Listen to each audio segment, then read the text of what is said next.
역대하 36장 1에서 23절 말씀입니다. 36장. 그 땅의 백성이 요시아의 아들 여호아하스를 세워 그의 아버지를 대신하여 예루살렘에서 왕으로 삼으니 여호아하스가 왕위에 오를 때에 나이가 23세더라. 그가 예루살렘에서 다스린 지 석 달에 애굽 왕이 예루살렘에서 그의 왕위를 패하고 또 그 나라에 은 100달란트와 금 1달란트를 벌금으로 내게 하며 애굽 왕 느고가 또 그의 형제 엘리야김을 세워 유다와 예루살렘 왕으로 삼고 그의 이름을 고쳐 여호야김이라 하고 그의 형제 여호아하스를 애굽으로 잡아갔더라. 사랑하는 형제 여러분, 1월 17일 화요일 저녁 묵상에 오신 것을 환영합니다. 8살에 왕이 되어서 16살에 신앙을 확립하고 20살에 거국적인 신앙개혁을 일으켜서 6년여 기간 동안 우상타파를 하고서 성전 수리를 한 왕, 바로 요시야 왕이죠. 성전 수리 중에 율법책을 발견하고는 율법책의 말씀대로 선조 때부터 율법을 지키지 못하여서 심판이 임할 것을 요시야는 애통했습니다. 그 애통하는 태도로서 하나님께 칭찬을 받고 요시야가 살아있을 때만큼은 심판이 실현되지 않을 것이라는 멸망 유보 예언을 들었어요. 요시야는 노소를 막론하고 집회를 열어서 율법을 읽어주고 언약을 갱신한 후에 율법에 합당하게 유월절을 지켰습니다. 그리고 나서 10여 년 후 바벨론을 저지하기 위해 갈그미스를 향하는 애굽의 느고가 유다 영토를 지나가려고 했거든요. 그래서 그렇게 지나가지 못하도록 방어전을 벌였다가 무기토 전투에서 전사함으로써 요시야의 시대는 끝이 났습니다. 8살에 즉위해서 재위 31년 39세에 임종한 것입니다. 요시야의 죽음은 유다와 예루살렘으로서 큰 애통일 수밖에 없는 것이 여느 왕들의 죽음과는 달리 왕의 죽음과 나라 멸망의 시작이 연계된 예언이 있었기 때문입니다. 훌다의 예언, 유다에 내리는 모든 재앙을 네가 눈으로 보지 못하리라. 이 예언이 있지 않습니까? 그러므로 요시야의 죽음은 곧 예루살렘의 멸망의 시작이라고 할 수 있겠습니다. 진작에 멸망당했을 것을 요시야의 개혁으로 10여 년이 연장되었던 것이죠. 1절. 그 땅의 백성이 요시야의 아들 여호아하스를 세워 그의 아버지를 대신하여 예루살렘에서 왕으로 삼으니. 여호아하스의 본명은 살룸이고요. 요시야의 셋째 아들입니다. 첫째 요하나는 일찍 죽었고요. 둘째 엘리야김은 아마도 난폭하여서 백성들의 신임을 얻지 못했던 것 같아요. 그래서 백성이 셋째 여호아하스를 추대한 것으로 봅니다. 2절. 여호아하스가 왕위에 오를 때에 나이가 23세더라. 그가 예루살렘에서 다스린 지 석 달에 애굽 왕이 예루살렘에서 그의 왕위를 패하고 또 그 나라에 은 100달란트와 금 1달란트를 벌금으로 내게 하며. 요시야 왕이 애굽 왕 느고에게 패전했기 때문에 유다의 애굽이 내정 간섭을 하게 된 것이고요. 애굽이 여호아하스를 폐위시켜서 인질로 잡아간 이유는 여호아하스가 반애굽 정책을 펼쳤기 때문인 것으로 봅니다. 은 100달란트와 금 1달란트를 벌금으로 내게 한 사실에서 애굽과의 약조를 깨뜨렸다는 것을 시사합니다. 하지만 근본적으로는 하나님의 징벌입니다. 여호아하스와 백성들은 아직도 하나님께 온전히 회개하여 돌아오지 못한 상태였고요. 요시야가 애굽에 의해 죽임을 당했기 때문에 반애굽 감정이 있었는데요. 그것은 하나님의 의도를 깨닫지 못한 데서 오는 어리석음입니다. 요시야의 죽음 때문에 반애굽 감정을 가질 것이 아니라 그로 인해 임박한 멸망을 보고 하나님께 돌아왔어야 했던 것이죠. 그런데 열왕기 23장 32절에 보면 여호아스가 그의 조상들의 모든 행위대로 여호와 보시기에 악을 행하였더니 라고 증언하고 있습니다. 근본 원인은 하나님께 돌아오지 못한 것 때문에 벌어진 일들입니다. 4절. 애굽 왕 느고가 또 그의 형제 엘리야김을 세워 유다와 예루살렘 왕으로 삼고 그의 이름을 고쳐 여호야김이라 하고 그의 형제 여호아하스를 애굽으로 잡아갔더라. 엘리야김은 동생 여호아하스보다 친애굽적이었는지 애굽에 의해 왕위에 올랐고요. 이름을 여호야김이라고 바꾼 것은 이름을 짓는 주체인 애굽 왕이 바로 여호야김의 주인이라는 의미죠. 주인이 이름을 주는 것이니까요. 네, 그래서 완전한 이제 속국이 되었다라는 의미가 됩니다. 5절. 여호야김이 왕위에 오를 때에 나이가 25세라. 예루살렘에서 11년 동안 다스리며 그의 하나님 여호와 보시기에 악을 행하였더라. 바벨론 왕 느부갓네살이 올라와서 그를 치고 그를 쇠사슬로 결박하여 바벨론으로 잡아가고 느부갓네살이 또 여호와의 전 기고들을 바벨론으로 가져다가 바벨론에 있는 자기 신당에 두었더라. 여호야김은 통치 11년 동안 악행을 했는데요. 열왕기에 따르면 애굽에 바칠 조공을 백성들에게서 강제로 징수했고요. 열왕기하 23장 35절에 나옵니다. 그리고 백성들을 동원하여서 강제로 궁전을 지어요. 예레미야 22장 13에서 19절을 보면 그 내용들이 쭉 나옵니다. 여기서는 생략하겠습니다. 그리고 백성들을 억압하여서 무지한 피를 많이 흘렸습니다. 열왕기하 24장 4, 5절에 보면 또 그가 무지한 자의 피를 흘려 그의 피가 예루살렘에 가득하게 하였음이라. 여호와께서 사하시기를 즐겨하지 아니하시니라. 여호야김의 남은 사적과 행한 모든 일은 네, 이렇게 나와 있습니다. 열왕기하 24장 4, 5절. 그래서 여호야김이 죽인 자 중에 선지자 우리야도 있습니다. 예레미야 26장 20에서 23절에 나오는데요. 우리야가 여호와의 이름으로 예언을 했는데 예루살렘과 그 땅에 경고하는 예언을 했더니 잡아다가 죽였습니다. 그래서 예레미야는 물론 선지자 하박국도 여호야김에 대해서 아주 크게 탄식했습니다. 그래서 하나님이 바벨론 왕 느부갓네살을 사용하셔서 잡아갔습니다. 이때 다니엘과 그 친구들이 함께 끌려갔습니다. 이것이 1차 바벨론의 1차 침입이죠. 여호야김이 끌려간 것은 유다 왕국을 멸망시키기로 결정하신 하나님의 뜻이 단계적으로 성취되어 가는 과정을 보여주는 것입니다. 한편 느부갓네살의 침입은 2번 있었는데요. 본장에서는 자세한 것은 생략이 되었어요. 열왕기에 의하면 여호야김 때의 침입이 2번입니다. 그 2번을 합쳐서 1차 침입이라고 말하는 것이고요. 느부갓네살은 주전 605년 갈그미스 전투에서 애굽에게 승리를 거둔 후에 그 여세를 몰아서 유다까지 점령했어요. 3년 후에 유다를 전진기지로 하여서 애굽 원정에 나섰다가 바벨론 왕 느부갓네살이 애굽에게 패했어요. 그래서 바벨론으로 잠시 돌아간 사건이 발생했습니다. 이때를 틈타서 여호야김은 애굽으로 돌아섰는데요. 그러자 느부갓네살은 주변 국가와 동맹을 맺고 애굽과 유다를 응징하고 여호야김을 잡아간 것입니다. 이때 이때 여호와의 성전 기구들이 침탈당했습니다. 언약 백성과 성전의 운명이 동일한 것을 보는 듯합니다. 8절.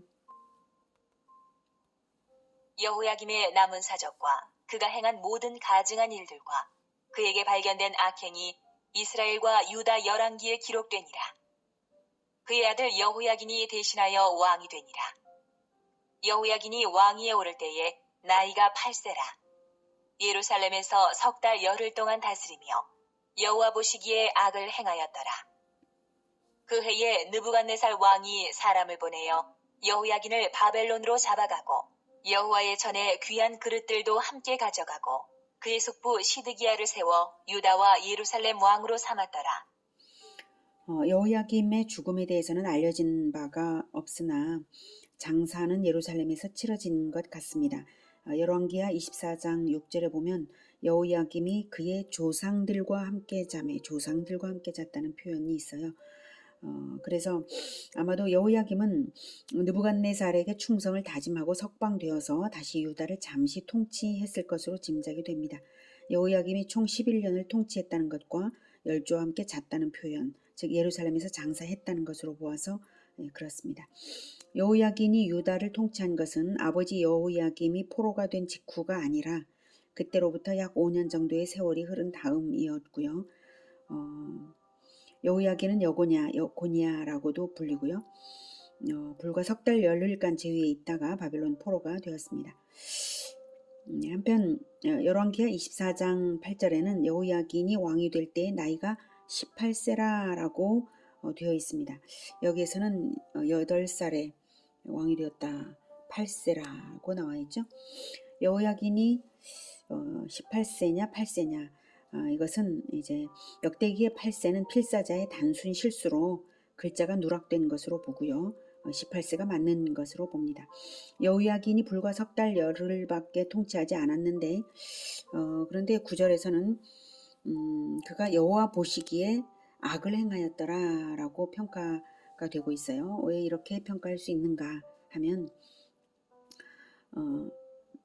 아버지가 사로잡혀 간 기간 동안에 일종의 섭정왕으로서 통치를 했겠죠. 그리고 그 이전 이미 18세가 되도록 보아온 아버지의 악행을 본받고 돌이키지 않았다는 말이죠. 통치 기간이 길든 짧든 왕의 일생이 담기는 것입니다. 10절, 그 해에 느부갓네살 왕이 사람을 보내어 여호야긴을 바벨론으로 잡아가고 여호와의 전에 귀한 그릇들도 함께 가져가고 그의 숙부 시드기야를 세워 유다와 예루살렘 왕으로 삼았더라.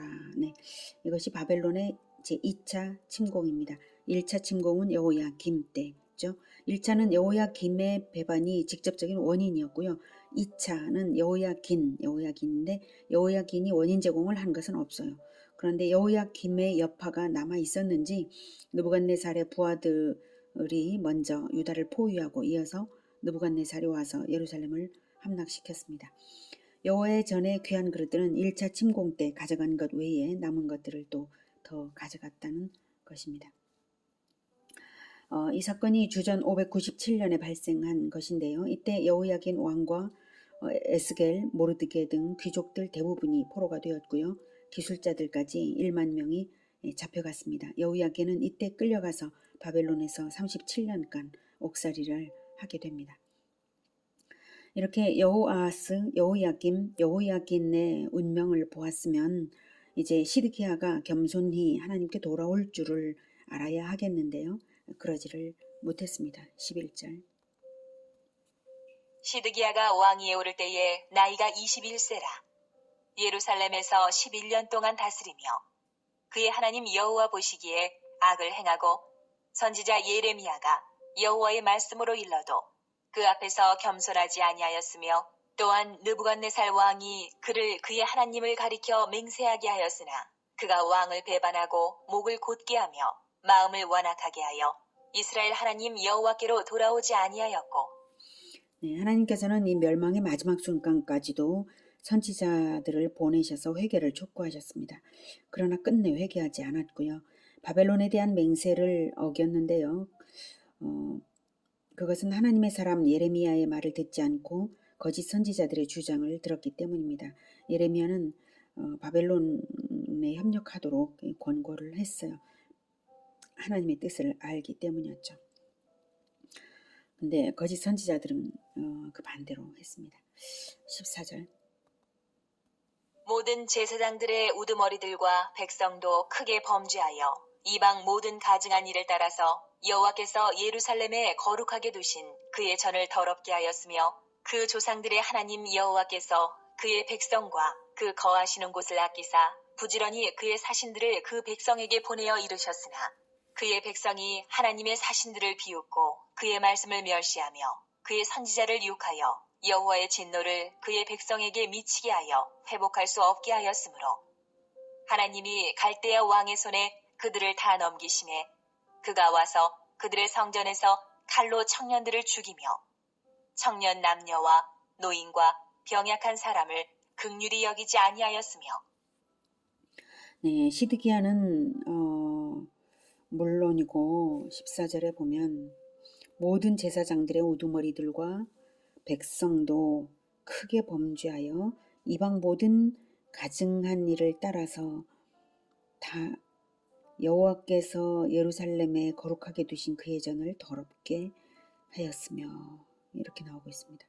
종교 지도자들과 백성 차원에까지 범죄가 만연했으니 멸망을 아주 끌어당기는 꼴이었고요. 여호와께서 15절에 여호와께서 그의 백성과 그 거하시는 곳을 아끼사 부지런히 그의 사신들을 선지자들이죠. 선지자들을 그 백성에게 보내어 이르셨으나 그의 백성이 하나님의 사신들을 비웃고 그의 말씀을 멸시하며 그의 선지자를 욕하여 여호와의 진노를 그의 백성에게 미치게 하여 회복할 수 없게 하였으므로. 네.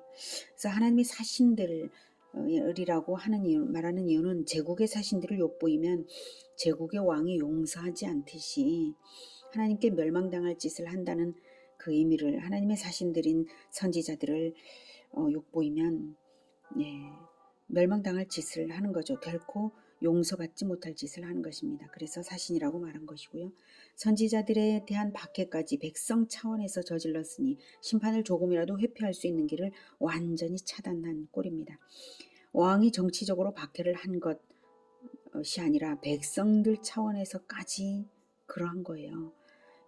완전히 병이 깊이 들어서 소생의 가망이 없는 이스라엘이라고밖에 할 말이 없는 것입니다. 그러니 결국 하나님께서 원수에게 넘기실 수밖에요.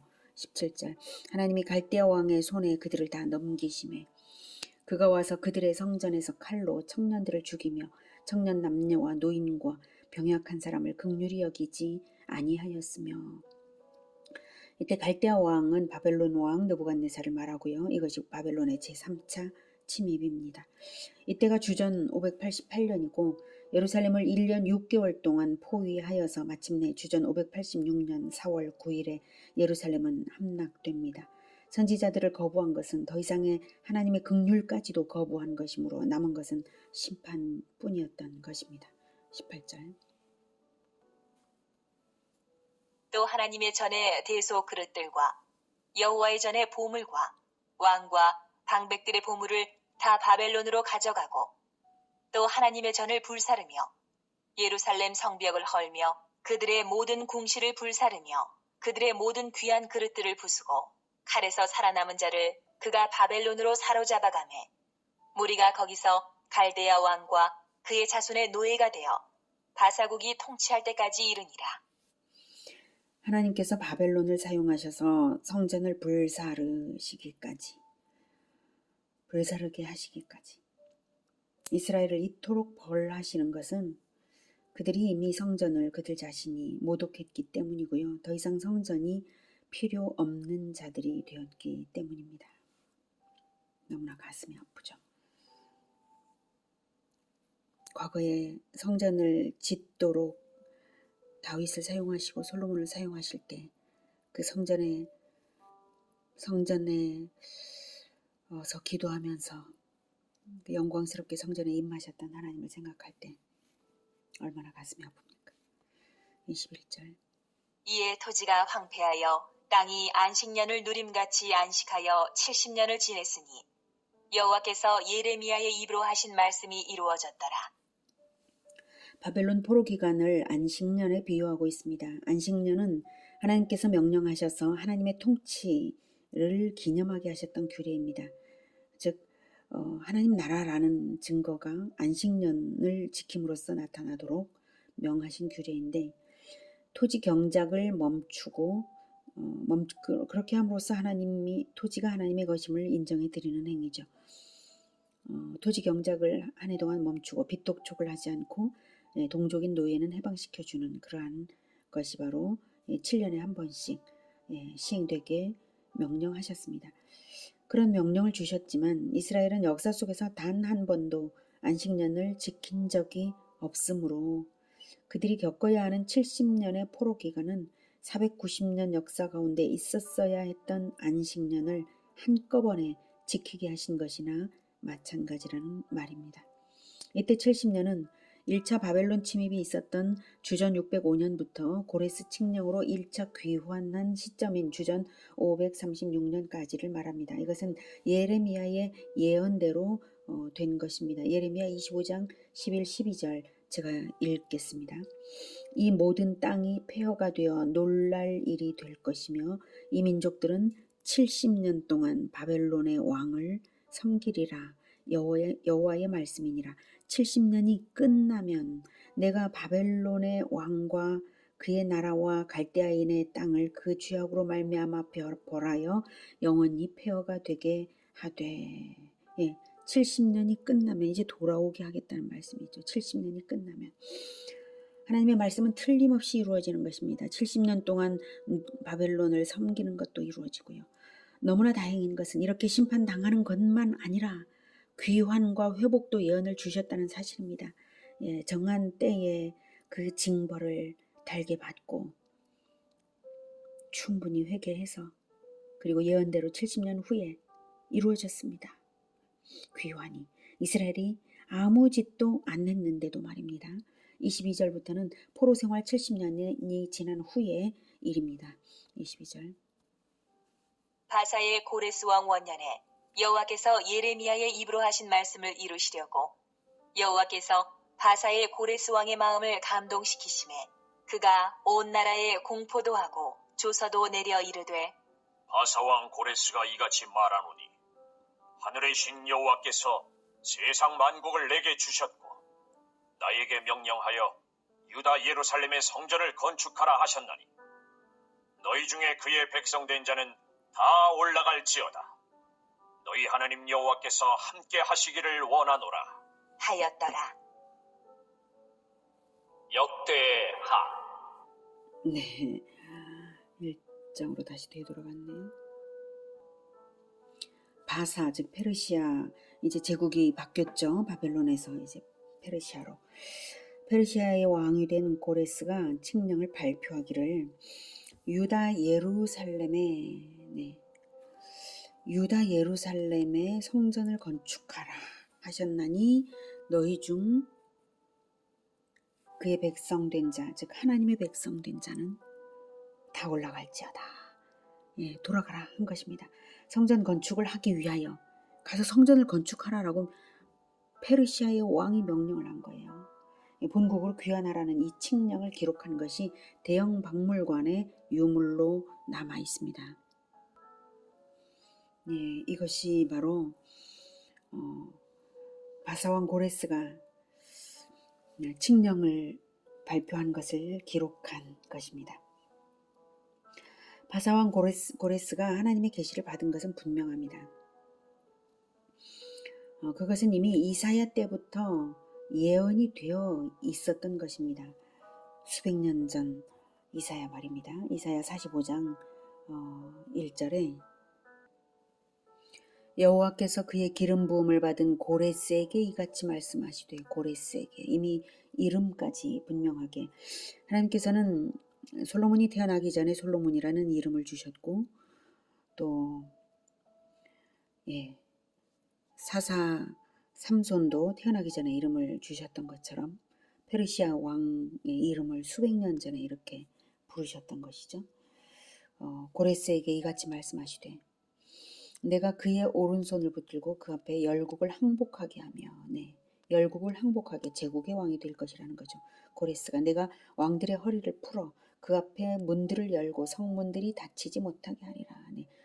전부 다 정복하게 하리라 이렇게 말씀을 하셨고, 그렇게 이렇게 하시는 이유를 44장에서 말씀을 하셨어요. 44장 28절에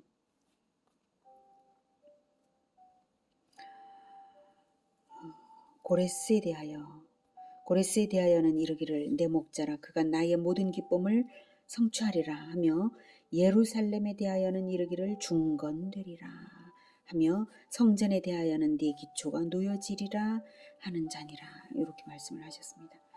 그래서 고레스를 통하여서 사실은 이렇게 성전이 중건되기까지 하기 위하여서 고레스를 제국을 건설하게 하신 것이죠. 전승에 따르면 고레스는 과거의 예언서인 이사야서를 읽고 얼마나 놀랐을까요? 과거의 예언서 이사야서에 자기 이름까지 나와 있으니까 이사야서를 읽고 제국 건설에 나섰다고 합니다. 그래서 여호와 하나님의 뜻대로 제국을 순조롭게 건설했으므로 은혜를 갚는 것이죠.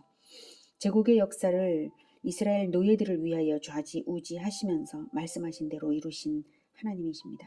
세계의 역사는 하나님의 손에 있고 역사의 끝도 하나님께서 천국의 완성과 천국의 시작으로서 이 땅의 역사를 마치실 것입니다. 하나님의 은혜와 사랑과 열심은 끝이 없으십니다. 그러니 우리는 오직 역사를 이끌어 가시는 하나님의 뜻이 무엇인가를 알고 있어야 합니다. 그것은 바로 예수 재림의 날 완성될 하나님의 나라, 그것을 역사 속에서 지금 건설하고 계시다는 사실입니다. 에덴에서 침탈된 하나님의 나라를 하나님께서 회복하시고 세워가십니다. 순종하는 주의 종들을 사용하셔서 말입니다. 이스라엘은 끝내 불순종하여서 멸망으로 막을 내렸지만 민족은 끊어지지 않게 하시고 귀환시키셔서 다시 역사를 재건하게 하심으로써 그리스도가 오실 예루살렘 공동체가 재건되게 하셨습니다. 역사를 마치는 그날에는 왕이신 우리 주 예수 그리스도의 다스림이 완전히 이루어져서 물이 바다 덮음같이 밀도 높은 순종으로 가득 찬 나라가 될 것입니다. 최후의 심판을 거쳐서 말입니다. 지금 순종의 삶을 사는 자들이 그날에도 순종의 나라에 있을 것입니다. 우리 모두가 왕이신 우리 주 예수님께 순종으로서 함께 그리스도의 나라를 세워가는 자들이 되기를 기원합니다. 기도하겠습니다. 하나님, 역사의 주인이신 하나님, 인간들이 그렇게 불순종을 하는데도 하나님께서는 결코 포기하지 않으시고 하나님 나라를 세워가십니다. 예수님께서 다시 오실 날 아무도 셀 수 없는 수의 백성들이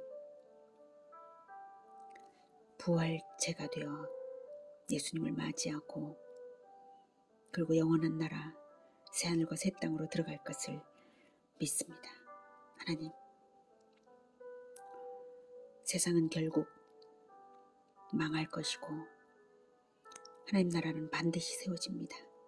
하나님, 그 하나님 나라를 세워가는 일꾼으로 불러주시니 감사합니다. 끝까지 순종하고 순종하면서 오직 우리 주 예수님을 본받아서 하나님 나라 세워가겠습니다. 주님, 성령으로 충만케 하여 주시고 발걸음 인도하여 주시옵소서. 예수님의 이름으로 기도드립니다. 아멘. 이어지는 시간은 개인 기도 시간입니다.